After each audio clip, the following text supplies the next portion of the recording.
मुख्यमंत्री पुष्कर सिंह धामी प्रधानमंत्री नरेंद्र मोदी के मुकबा हर्षिल दौरे की तैयारियों का निरीक्षण करने हर्षिल पहुंचे हैं, जहां पर पीएम मोदी को मुकबा में मां गंगा के दर्शन के लिए भी पहुंचते हुए देखा गया है। और पीएम मोदी के दौरे से पहले निरीक्षण करने पहुंचे सीएम धामी ने यहां मंदिर समिति के लोगों से मुलाकात की है। उनके यहां पहुंचने के बाद की हलचल आप देख सकते हैं। मुख्यमंत्री पुष्कर सिंह धामी यहां पहुंचे क्योंकि प्रधानमंत्री नरेंद्र मोदी पहुंच रहे हैं, तो तैयारियां जानने के लिए वो यहां पहुंचे हैं। मुकबा में स्थानीय उत्पादों, परंपरा से संबंधित प्रदर्शनी लगाई जाएगी, उसके बारे में भी सीएम ने जानकारी दी है।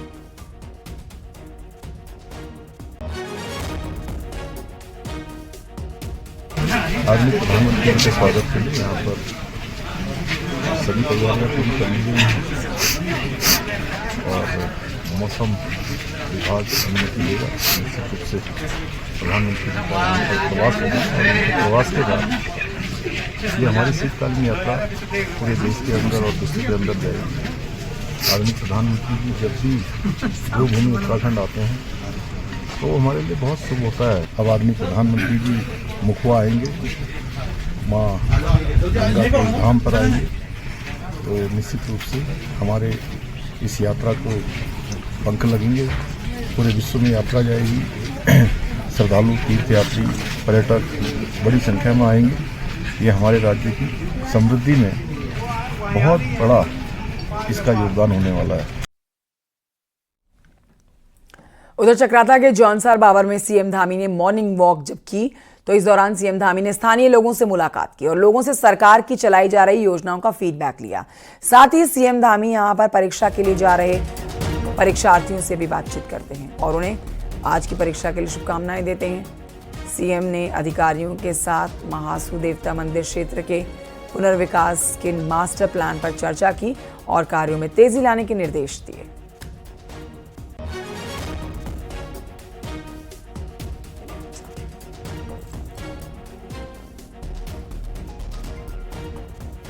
तो देखिए, ये आप देख रहे हैं तस्वीरें मुख्यमंत्री पुष्कर सिंह धामी की, और अक्सर इनकी तस्वीरें ऐसी जनता के बीच मौजूद रहती हुई या मॉर्निंग वॉक के दौरान लोगों के साथ बातचीत करती हुई अपनी सरकार के मंत्रियों के कामकाज का फीडबैक लेती हुई आती रहती हैं।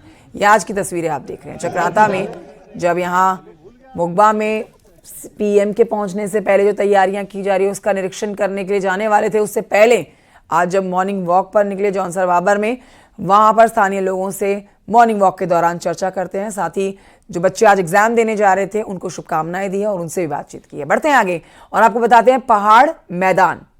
अब इस सवाल पर लोगों को संयम बरतने की नसीहत देने के साथ ही बीजेपी के प्रदेश अध्यक्ष महेंद्र भट्ट ने कांग्रेस को भी चैलेंज किया है। महेंद्र भट्ट ने कहा है कि पिछले कुछ समय से राजनीतिक दलों के लोग पहाड़ मैदान जैसे शब्दों का प्रयोग करके माहौल को खराब करने का प्रयास कर रहे हैं। महेंद्र भट्ट ने कहा है कि खासकर कांग्रेस के कुछ विधायक सदन से लेकर सड़क तक ऐसा माहौल बनाने का प्रयास कर रहे हैं। सुनिए क्या कुछ कहते हैं। मैं मानता हूं, मैं देख भी रहा हूं कि कांग्रेस के कुछ विधायकों द्वारा इस प्रकार के इस राज्य के अहित में चीजों को खड़ा करने का प्रयास किया जा रहा है।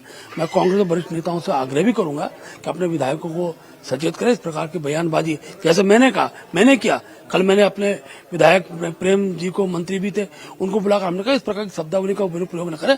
और मैं देखना चाहता हूँ कांग्रेस के प्रदेश अध्यक्ष के अंदर वो नैतिक बल है कि जो सदन के अंदर उनके विधायकों ने जिस प्रकार से मैदानी पहाड़ी शब्दों की शब्दावली का प्रयोग करके और एक प्रकार का कुचक्र राज्य के अंदर खड़ा करने का काम कर रहे हैं, क्या आपने विधायक को बुलाकर वो इस प्रकार का संदेश देने का काम करेंगे? मैं इस बात को इसलिए कह रहा हूँ कि इस प्रकार का अगर माहौल बनेगा तो कांग्रेस को एक बहुत बड़ा झटका भविष्य में लगने वाला है।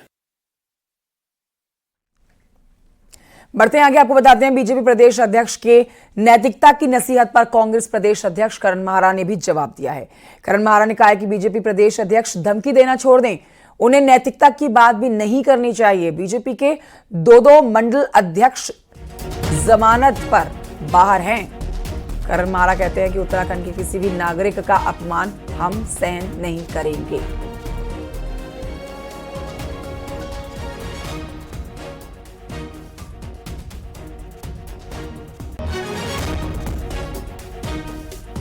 देखिए ना, धमकी देना छोड़ दीजिए। गाली आप दें, झटका कांग्रेस को लगेगा। आप पहाड़ के लोगों को गाली दें। मेरे को लगता है निकाय चुनाव में जो पहाड़ में हार हुई है बीजेपी की, मानसिक संतुलन खो दिया है महेंद्र भट्ट जी ने। क्या करेंगे आप? गाली भी आप ही के मंत्री दें, मारपीट भी आप ही के मंत्री करें, और बुरे दिन आएंगे कांग्रेस के। किस हवा में है मंत्री, किस हवा में है अध्यक्ष जी? गलतफहमी छोड़ देनी चाहिए अध्यक्ष जी को। उधर रुड़की के गंग नहर कोतवाली के सुनहरा में दो पक्षों में जमकर लाठी डंडे चल गए, जिसमें दोनों पक्षों के कई लोग घायल हुए हैं, जिन्हें अस्पताल में भर्ती कराया गया है। तस्वीरें भी आपको दिखा रहे हैं। बताया गया है कि मामूली से विवाद के बाद दोनों पक्षों में खूनी संघर्ष हुआ, कई लोग घायल हुए और ये वीडियो भी सोशल मीडिया पर वायरल हुआ। न्यूज 18 इस वायरल वीडियो की पुष्टि नहीं करता है।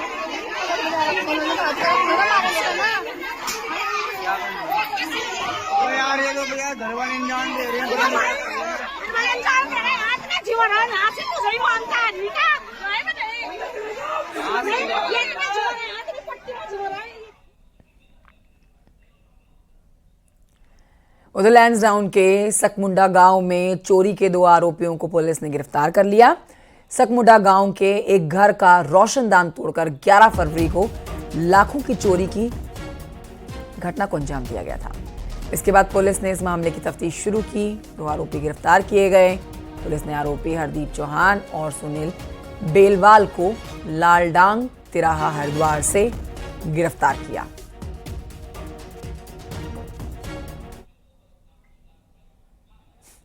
चमोली से खबर, जहां बद्रीनाथ ऋषिकेश हाईवे पर इन दिनों ट्रीटमेंट का काम चल रहा है, जिसकी वजह से लोगों को भारी दिक्कतों का सामना करना पड़ रहा है।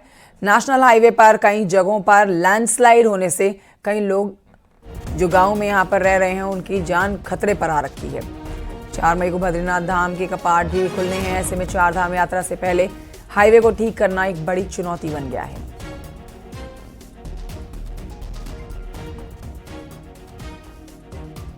बद्रीनाथ राष्ट्रीय राजमार्ग पर मौजूद हूं और बद्रीनाथ राष्ट्रीय राजमार्ग पर पिछले जो बरसात है किस तरीके से नुकसान हुआ था उसकी तस्वीरें हम आपको दिखा रहे हैं।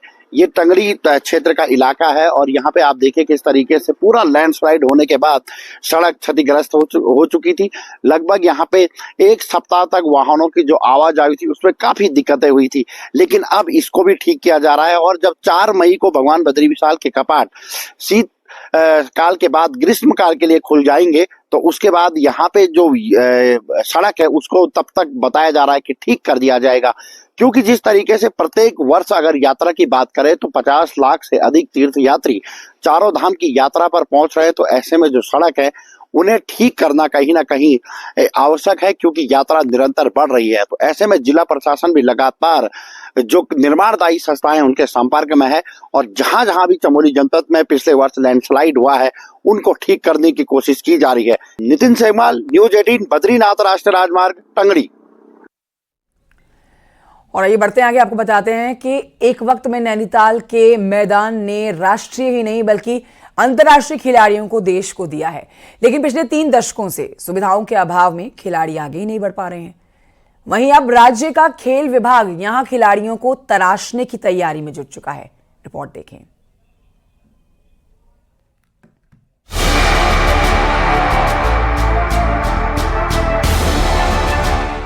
ये ग्राउंड खेल विभाग के अधीन हो जाएगा।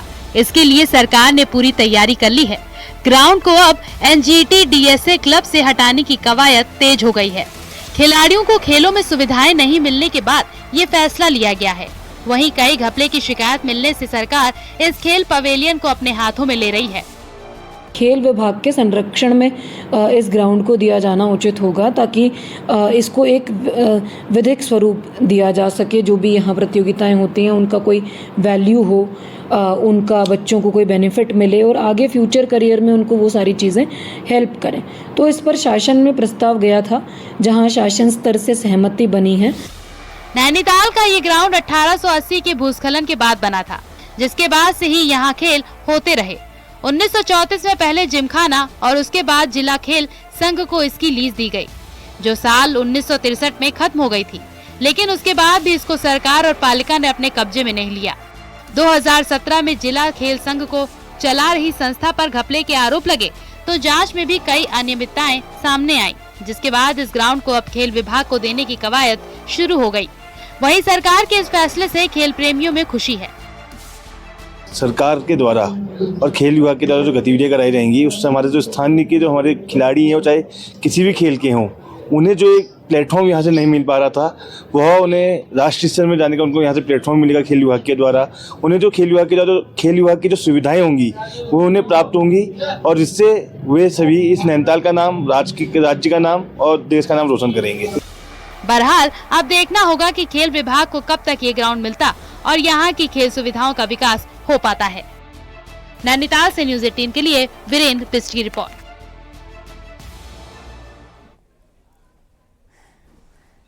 नैनीताल के बाद खबर हरिद्वार से। हरिद्वार शहर में स्ट्रीट वेंडरों के लिए वेंडिंग जोन बनने थे। जिले के स्तर पर प्रशासन और लघु व्यापारी संगठनों के प्रतिनिधियों की एक कमेटी बनाई गई। कमेटी ने एक मीटिंग में साल 2018 में हरिद्वार में कुल 15 वेंडिंग जोन बनाए जाने का पास किया प्रस्ताव, लेकिन 6 साल बीत जाने तक भी सिर्फ 3 ही वेंडिंग जोन बनाए गए। 102 स्ट्रीट वेंडरों को ही दुकान मिल पाई है।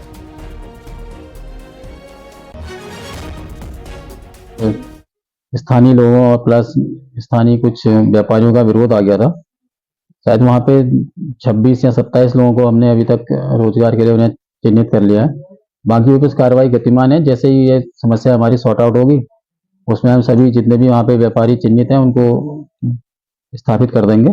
2555 लोग वर्ष 2018 के यहाँ पर पंजीकृत हैं, जिन्हें पीले कार्ड इशू कर दिए गए।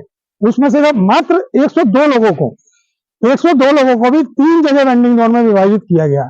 और अभी आप देखेंगे सेक्टर 2 बैरियल पे तो 26 लोगों ने पैसे जमा कर रखे हैं, साल भर हो गया, उनकी कोई श्रेणियां बढ़ा नहीं है।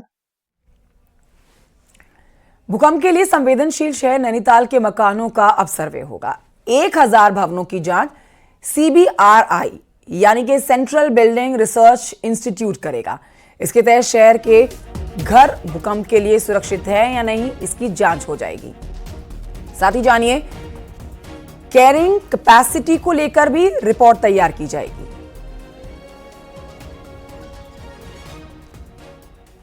आगे ये है, जब ये रिपोर्ट भेजी उसके बाद से सबसे अधिक निर्माण यहाँ होने लगा।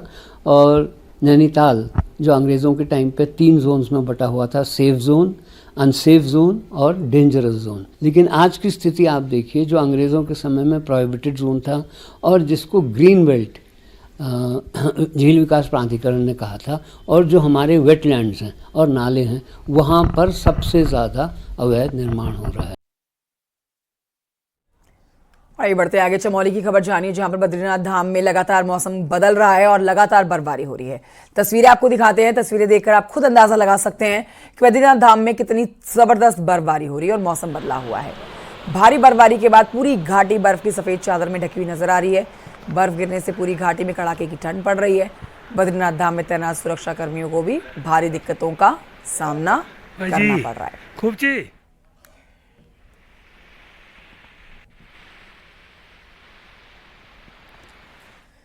उधर उत्तरकाशी के गंगोत्री धाम में माइनस तापमान के बीच में भोले भक्त गंगा में डुबकी भी लगा रहे हैं। दूर दूर से यहां पर भोले के भक्त गंगा जल भरकर रवाना हो रहे हैं। गंगोत्री में इस वक्त कड़ाके की ठंड पड़ रही है।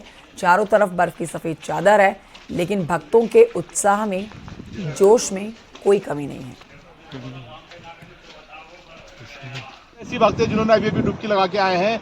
क्या नाम है आपका और क्या सोच के साथ आप आए हैं? मेरा नाम नवीन है जी, और हमारे गांव में एक नया मंदिर बना है दादी रुखिया का, तो उसके लिए हमने बोल रखा था कि भाई गंगोत्री से चल लेके आएंगे और स्नान करवाएंगे, इसीलिए हम यहाँ तक आए हैं भोले बाबा के दरबार पे कावड़ लेके। अच्छा, कड़ाके की ठंड के बीच में आप डुबकी लगा लेते हैं, कैसा लगा आपको? बहुत ठंड है, बहुत मुश्किल से ठंड डुबकी लगी है, अब भी ठंड लग रही है। क्या भाव था मन में? वैसे अपने इच्छा से नौकती एक भी चीज़ ऐसी नहीं होनी चाहिए। भाई हम इस चीज़ में कमी रखें। अपनी हमारे गांव में एक मंदिर बनाया है दादी रुखिया का, हम उस पर चल लेकर जाकर चढ़ा। बड़ी संख्या में जो भोले भक्त लगातार गंगोत्री धाम पहुंच रहे हैं और मां गंगा के जल में पवित्र डुबकी लगाने के साथ ही अपने अपने गंतव्य को रवाना हो रहे हैं। बलबीर कुमार, न्यूज़ 18, गंगोत्री धाम, उत्तरकाशी। आपदा में टूटे मालन नदी के पुल को बनाने का काम जारी है। पुल के टूटने से कोटद्वार भावर क्षेत्र की 40,000 से ज्यादा आबादी का सीधा बाजार से संपर्क कटा हुआ है। पीडब्ल्यूडी को 15 अप्रैल तक पुल के निर्माण का काम पूरा करने के निर्देश दिए गए हैं। अब डीएम पौड़ी ने बताया है कि पुल 12 पिलर्स में से 10 पिलर्स पर काम पूरा कर चुका है। अब इनमें 2 पर काम किया जाना है और अब स्लैब शिफ्टिंग का काम हो रहा है। अप्रैल तक पुल जो बनकर तैयार होगा उसके ऊपर से गाड़ियों की आवाजाही शुरू हो जाएगी।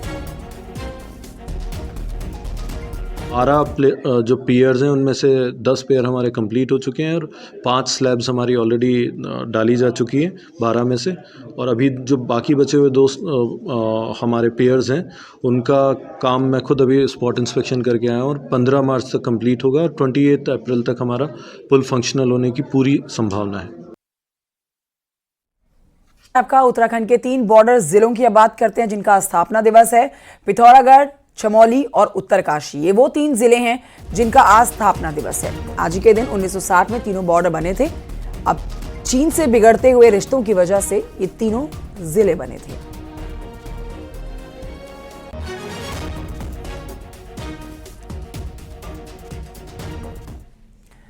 उधर हल्द्वानी में जाम खत्म करने के लिए सरकार अब 3.5 किलोमीटर लंबा नया बाईपास बनाने जा रही है। ये बाईपास काठगोदाम से नैनीताल और भीमताल को जाने वाले भीमताल तिराहे के जाम से निजात दिलाएगा। अब इस 3.5 किलोमीटर नए बाईपास को गोला पुल से होकर भीमताल रोड पर निकाला जाएगा, जिससे भीमताल होते हुए पहाड़ जाने वाला ट्रैफिक बिना हल्द्वानी रोड या हल्द्वानी शहर से एंटर होते हुए पहाड़ की ओर जा सकेगा।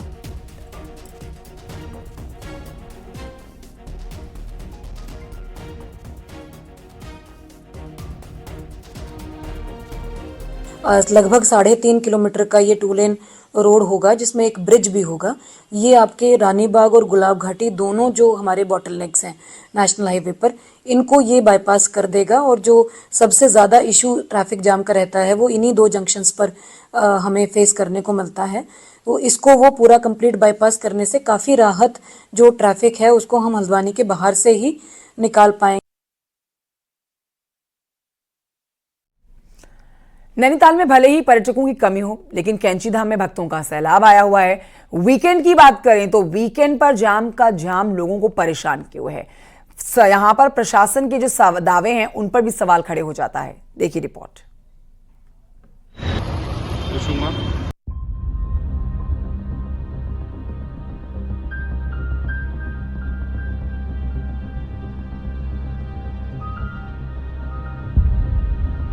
कैंची धाम में भक्तों का तांता आए दिन लग रहा है। वहीं वीकेंड में तो हालात कंट्रोल के बाहर हो रहे हैं और अल्मोड़ा हाईवे पर जाम लगने से भक्तों के साथ स्थानीय लोगों को भी समस्याएं झेलनी पड़ रही हैं। दूसरी ओर पार्किंग नहीं होने से सड़कों पर ही गाड़ियां खड़ी करनी पड़ रही हैं, जिसकी वजह से आवाजाही में भारी दिक्कत हो रही है। ये समस्या क्यों सामने आ रही है? क्योंकि पहले वैकल्पिक व्यवस्था कोई पार्किंग की जाती, तब जाके ऊपर की पार्किंग का निर्माण किया जाता। इससे आम जनता परेशान हो रही है। कैंची धाम की तो जनता परेशान है, श्रद्धालु परेशान है, साथ में अन्य व्यापारी, अन्य लोग जो हमारे अल्मोड़ा, रानीखेत, पिथौरागढ़ पहाड़ जा रहे हैं, उनको बहुत ज्यादा असुविधा यहाँ पर हो रही है। दरअसल पिछले 2 सालों में कैंची धाम में बढ़ी भीड़ के बाद भी इंतजाम दुरुस्त नहीं हो सके हैं। वहीं बाईपास निर्माण भी पाइपलाइन में ही है। इसके साथ ही शटल सेवा की कमी भी परेशानियों को बढ़ा रही है, लेकिन उसके बाद भी प्रशासन अभी तक सिर्फ इंतजाम करने का दावा ही कर रहा है। हमारी पूरी कोशिश है कि जो एक्स्ट्रा पार्किंग्स हमारे द्वारा बनाई गई हैं, जो रोड चिन्हित की गई हैं, उसमें शटल सेवा को लागू करते हुए उतनी गाड़ियों को कैंची धाम ना जाने दिया जाए और शटल सेवा के माध्यम से उसको रेगुलेट किया जाए। उसके लिए कार्रवाई गतिमान है और बहुत शीघ्र पर्यटन की मीटिंग भी की जाएगी। कैंची धाम आस्था का बड़ा केंद्र है और हर साल यहाँ आने वाले श्रद्धालुओं की संख्या बढ़ती जा रही है, लेकिन इंतजाम पूरे कब होंगे इसका जवाब किसी के पास नहीं है। न्यूज़ 18 के लिए नैनीताल से वीरेंद्र बिष्ट की रिपोर्ट।